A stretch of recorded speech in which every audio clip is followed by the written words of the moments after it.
That's the difference between element and atom, and this is very easy to understand and very simple answer. The element, it means if we have gold, for example, now that is gold is element, okay, and all of these material of gold made up of the same kind of atom. If we take a very small piece of this gold, we can find that this very small piece made up of atoms of gold. Okay, now that is the element, that is the material or object made only one type of atom. And the atom, it will be the smallest part, very small particles made this element. Okay, that is the difference between element and atoms. Now, we have a lot of elements in our earth. You can see a lot of them every day and every minute. Now, how can we classify them? How can we classify them? First way to classify the elements, okay, is to classify all of them by using the metals, non-metals, and metalloids. We will classify the elements, guys, for three types: metals, non-metals, and metalloids. Okay. Now let me to make it bigger. Now we are in the book, page 433. 433. Okay. Now you can see that we have here metals. Okay. Metals, non-metals. Where is that? Here, I think. Yes, here, down here. Non-metals and metalloids. Okay, metalloids. Okay, now repeat with me, guys, please. Metals, non-metals, and metalloids. To understand more about that, now I'm gonna teach you now picture, and I want each one of you to tell me what is the property for all of these things. Now I'm gonna to show you now picture for metals. Look over, guys. Now, as you see here from this picture, now all of them are metals. All of them are metals. Here we have gold, we have silver, we have copper. All of them are metals, guys.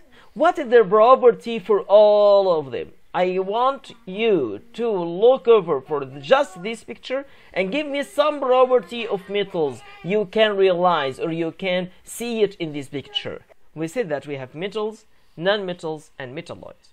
As you see here, guys, the first property of all of them, they are shiny. Okay, they are shiny. Can you see that, guys? Very shiny for all of them. Okay, and also we can bend it easily. We can bend it easily. We can make shapes, and we can make shapes for this. Can you see that? We can make it like that. We can make some coins or like that. Okay, guys, we can make many shapes with the metals, guys. Metals, we can make shapes, many shapes with this. Okay, and also, guys, it's conduct heat and electricity, by the way. Okay, if you look over for the pan, your mothers use it many times in kitchen. If you look over for this pan, look over, guys, just a minute. Yeah, this pan, this sometimes made up of aluminum, some another time made up of iron. Why this one made up of aluminum or iron? Why? Because this one is metal, and the metal conduct heat and electricity very well. Okay, now that's also property of the metals.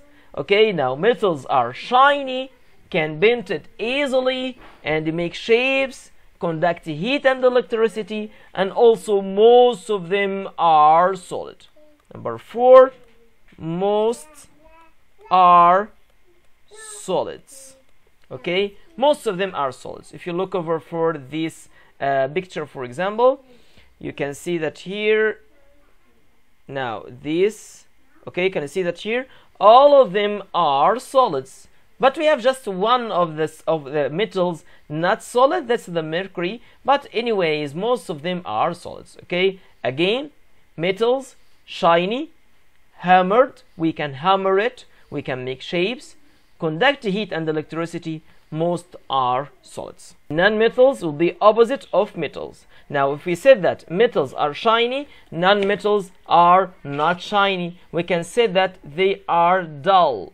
Okay, they are dull. Dull, it means not shiny. Okay, can bend it easily or hammered easily. This one brittle. Brittle, we cannot bend it easily. Okay, brittle. Okay, now we cannot bend it easily. Now and also here guys, this one not conduct heat and electricity very well.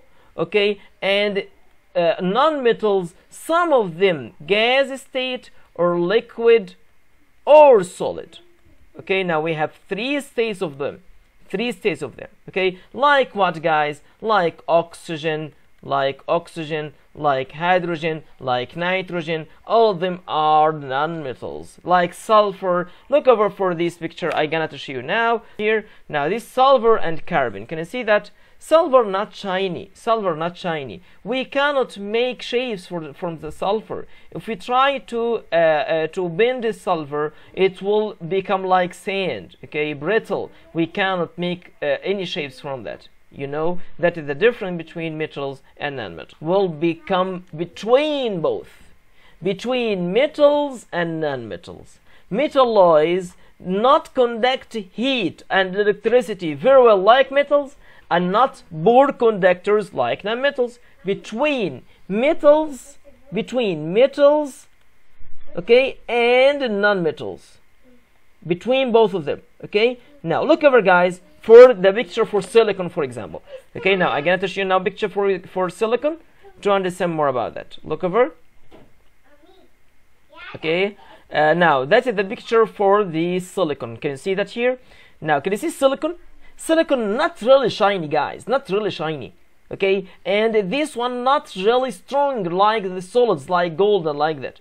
No, it will be between both, between the metals and non-metals. Okay, now we have for the metalloids, we have some property like metals, some another property like non-metals. That is the metalloids, like silicon, germanium, titanium. All of them are metalloids. Now that is the classifying of matters or elements into three groups: metals, non-metals, metalloids. Now someone asked me, mister, now we have a lot of the elements.